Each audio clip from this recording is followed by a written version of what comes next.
Today's video is a rather interesting one. Today we're talking about Debbie Allen. She has had an iconic career, still has an iconic career, and she's still living to smell her roses.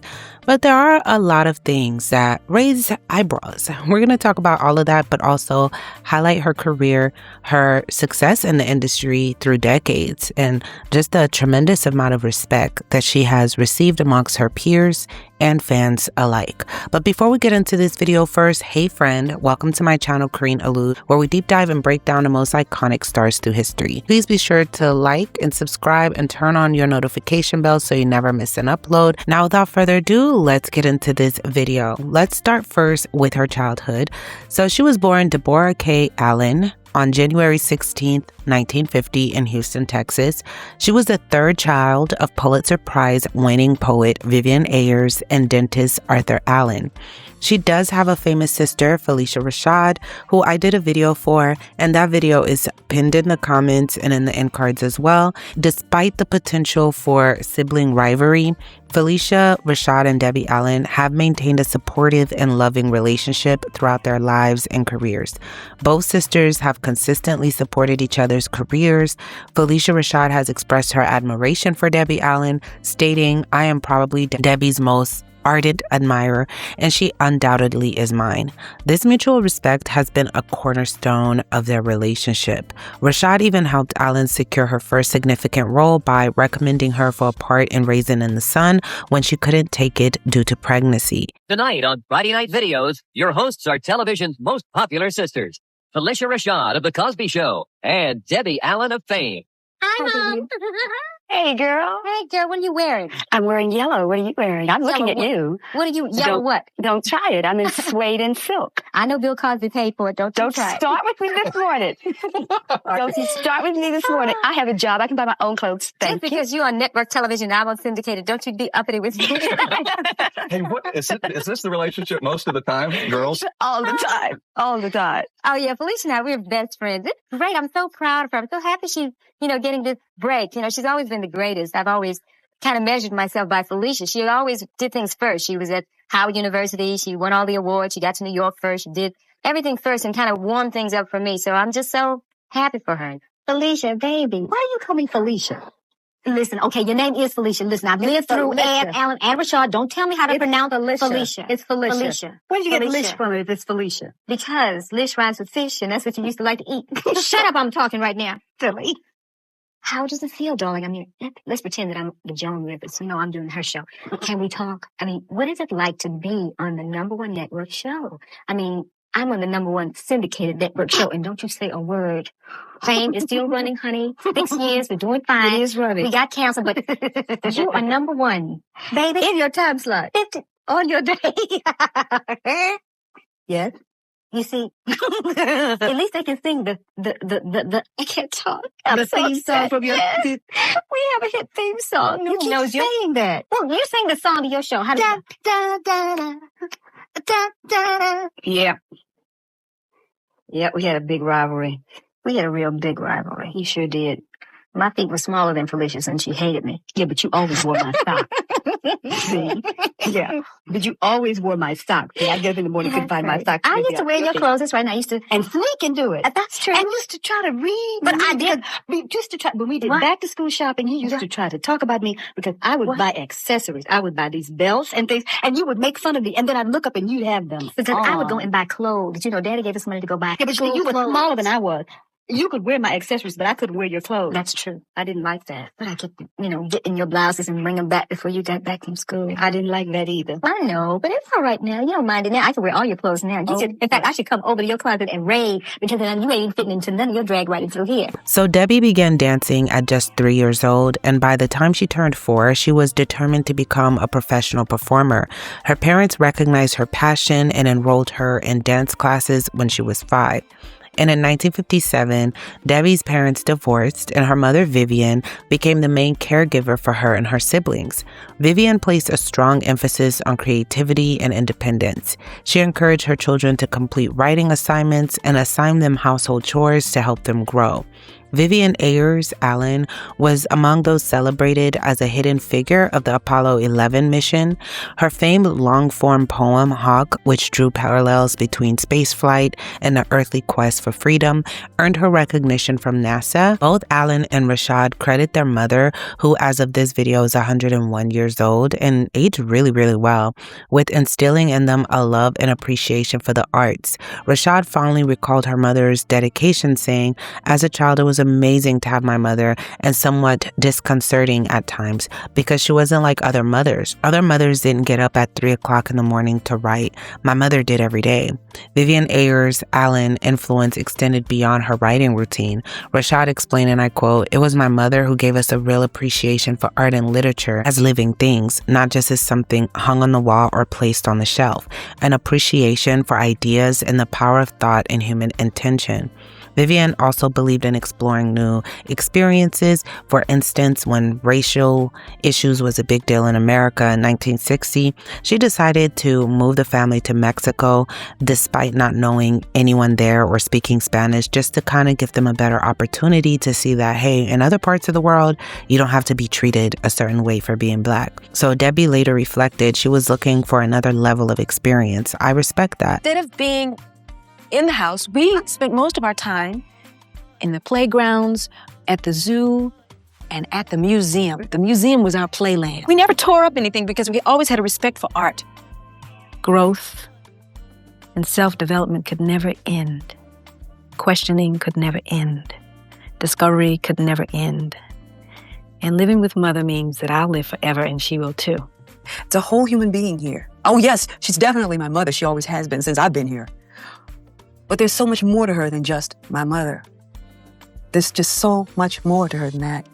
The wisdom that's given is so great, as opposed to thinking, well, that's my mother, and now I'm grown and I really don't have to listen.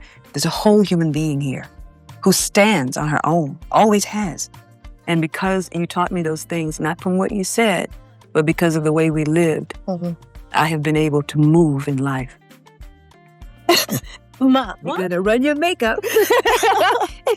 In an interview with TCM, she stated, and I quote, "I always wanted to dance. Even when I was 5 years old, my mother paid a lot of attention to what her children seemed able to do naturally and encouraged us to develop that talent.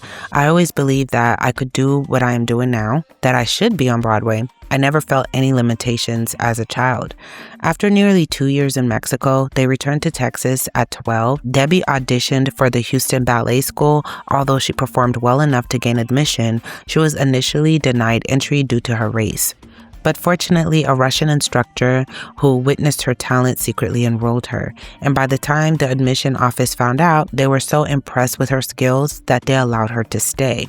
However, Debbie continued to face challenges. At 16, she auditioned for the North Carolina School of the Arts and was selected to showcase her technique to other applicants. Despite this, her application was rejected because her body was deemed unsuited for ballet, a common criticism aimed at Black dancers. Growing up in Houston in the 50s and 60s was wonderful. It was a challenge. The challenges were the racial divide. And because of that, I couldn't go to the dance school that I really wanted to go to. It made me strong to grow up in that environment. And finally, when I got into the Houston Ballet Foundation, after having tried for 6 years, I got in when I was 13, I think. And I studied there for 4 years with the most intense ballet program known to man and God. And it really pushed me and made it possible for me to become the Debbie Allen that everybody loves singing and dancing all over the world. My mother gave me a great deal of strength and belief in myself and a sense of myself in the universe. It was never a sense of myself in the community, third ward where we lived, in Houston or in Texas or the United States or on this side of the hemisphere. It was the universe. Well, my mother always had grand ideas about us, and she spent a lot of time developing our minds and our artistic abilities, and she never did give us any idea that we had any limitations. Even growing up in the South in the 60s and having to deal with segregation, we never felt that we were limited. But you're quoted as saying you lost a lot of time because you were Black and talented. How so? How did you lose time? I lost time on one hand because I couldn't go to the ballet school that I wanted to get into when I was 8 years old, when I was ready. But I gained on the other hand because those kind of things made my mother snatch us up and move to Mexico City where there were no, white-only water fountains, and there was no segregation, and it was another way of life in another country. And we realized that we were dealing with a limited group of people who were just unintelligent, and that time would take care of it. This rejection was difficult for Debbie, and she shifted her focus to her studies. An honor roll student, she later attended Howard University, where she graduated cum laude in 1971 with a degree in drama. She also pursued classical Greek literature, speech, and theater at Howard and studied acting at HB Studio in New York City. Debbie was a proud member of the Chi Delta Mu Health Professional Fraternity and received honorary doctorates from both Howard University and the University of North Carolina School of Arts. After college, she set her sights on Broadway. In 1972, she landed several chorus roles, which opened the door to appearances on television and in commercials. Houston, Texas to New York City by way of Howard University, where I studied speech and drama and classics. And after I graduated cum laude, my father always said it was thank you laude, I found my way to New York City and started working immediately. I had a job immediately. Debbie gained recognition in 1979 with a small role in Alex Haley's miniseries Roots, The Next Generation, which tackled race relations in America. But her big break came in 1980 when she starred as Anita in the Broadway revival of West Side Story. Her performance earned her a Tony Award nomination and acclaim that led to her role as a dance instructor in the movie Fame in 1980. Debbie Allen has had a remarkable career, earning her 4 Emmy Award nominations for Best Actress during her time on the show. She first made her mark in the film Fame as Lydia Grant. Although her role in the movie was relatively small, Lydia became a key character when the story was adopted into a television series that aired from 1982 to 1987. Notably, Allen is the only actress to have appeared in all 3 versions of Fame, playing Lydia in both the original film and the TV series, and later portraying the school principal in the 2009 remake. In addition to acting, Allen served as the lead choreographer for both the film and TV series, earning her 2 Primetime Emmy Awards for Outstanding Choreography and a Golden Globe Award for Best Actress in a Television Series, Musical or Comedy. This achievement made her the first Black woman to win a Golden Globe in that category. After Fame ended, Allen starred in Bob Fosse' revival of the musical Sweet Charity, which earned her a Tony Award. In 1988, she transitioned to directing, helming the successful A Different World, a spin-off of The Cosby Show, where her sister Phylicia Rashad played Claire Huxtable. Under her guidance, A Different World soared to the tops of the ratings, and she continued to produce and direct the show until it wrapped up in 1993.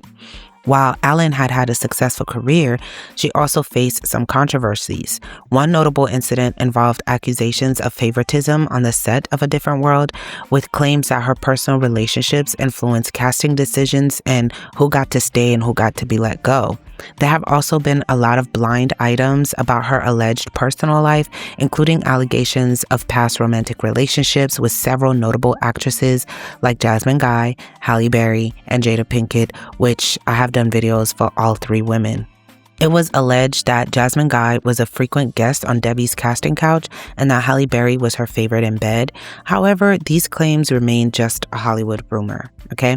But the one that kind of was the most disturbing to me and really rubbed me off the wrong way, because I have a really soft spot for Maia Campbell. I did a video for her already also that you guys can go check out. I have a real soft spot for her. It's rare I do videos on this channel where you can tell clearly Karine has a soft spot for this person and just their journey, because she's been through a lot in the industry, and even in her interviews and how she speaks, it's like she wants to say something, but she's not. And we know that a lot happened to her where she said she was in the industry and giving it up a lot to people. She was used a lot, and she came at a very young age and was being used from that very young age. But she's not, telling who and whatever the situation. But we all can clearly, anyone with eyes could clearly see that Maia was scarred, traumatized, and a lot clearly happened behind the scenes that led to where she is at now, though I've been seeing and hearing that she's doing better, and we're very happy for that.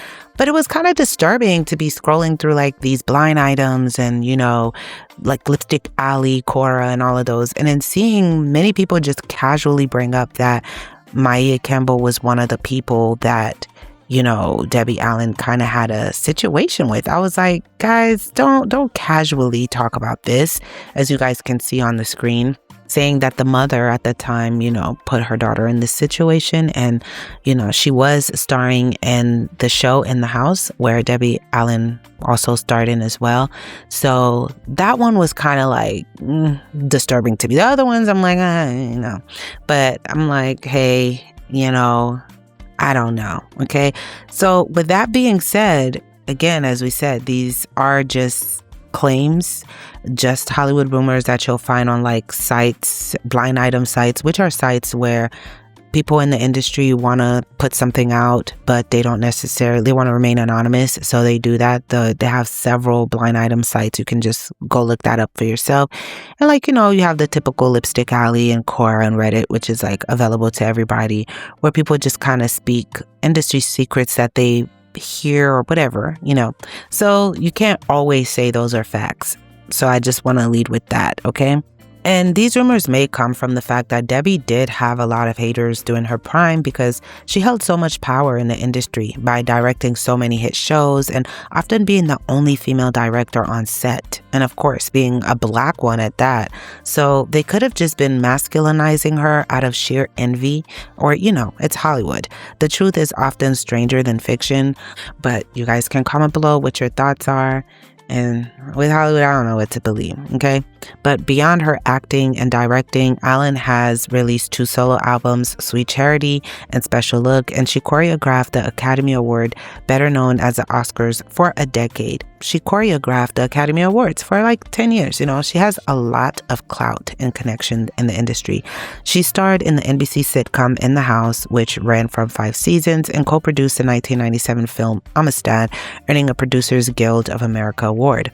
And in 2001, she founded the Debbie Allen Dance Academy in Los Angeles, a nonprofit school offering dance education to students from the age of 4 to 18, regardless of financial background. And over the years, she has directed numerous TV shows, including All of Us, Girlfriends, Everybody Hates Chris, How to Get Away with Murder, Empire, Scandal, and Jane the Virgin, right? So, like I said, she's been around, okay? And in 2001, she joined Grey's Anatomy, which is what right now she's most known for in terms of right now. It's like the biggest show, as Dr. Catherine Fox. And by the 12th season, she was also serving as an executive producer.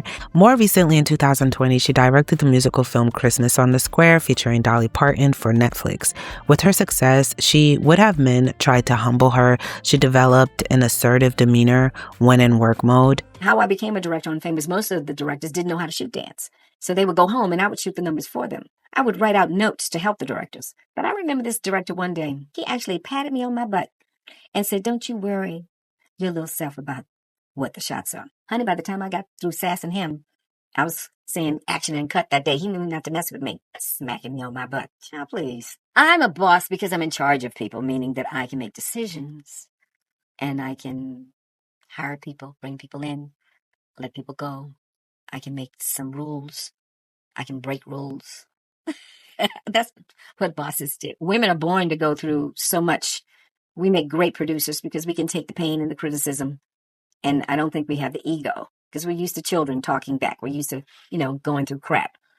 We can take it. I want to talk about Grey's Anatomy. As I was reading your intro, I'm like, you have so many titles. I want to say director, you know what I mean? And so many other things. Yeah. So you've been a part of Grey's Anatomy for what?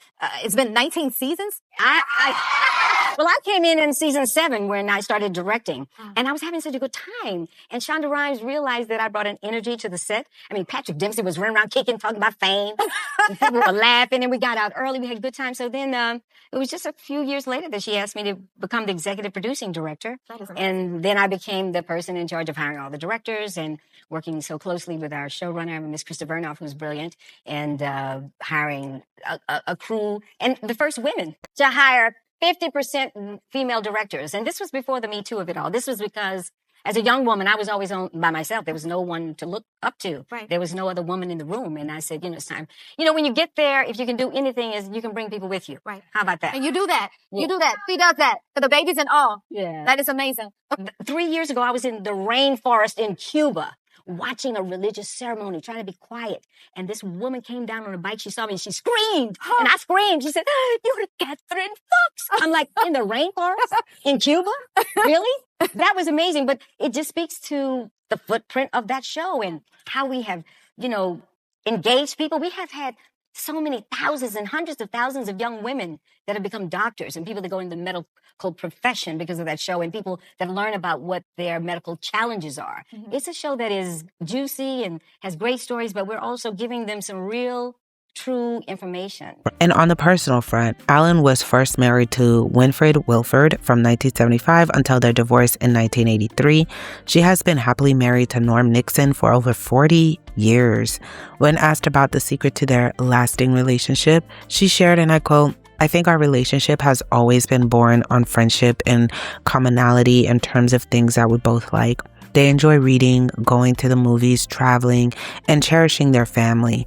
Allen acknowledges that, like any couple, they have faced challenges over the years, stating, "So wherever there have been differences, and there have been, we really love each other," end quote. And she's always gloating, even still now, over him. You can tell they really, from the outside appearance, they really have a romance. With her discipline and her professionalism, she's a homebody. Debbie cooks very well. She likes for things to be very clean. She's a very attentive mother and a very devoted wife. Honey, what else could my heart desire? I got the man of my dreams, honey. Come on, baby. I got the babe. I got his child. I got a view of Hollywood. I can see the sign on a clear day. I got a house and a pool. I'm on a hit television show. Growing up in Houston, Texas, did I ever think I'd be here on this big lot, a producer, a director, a star, a choreographer, a mother? Absolutely. The couple welcomed their daughter Vivian Nixon in May 1984, followed by their son Norman Nixon Jr. 3 years later. Allen is also a stepmother to Norm's son, Devon Nixon.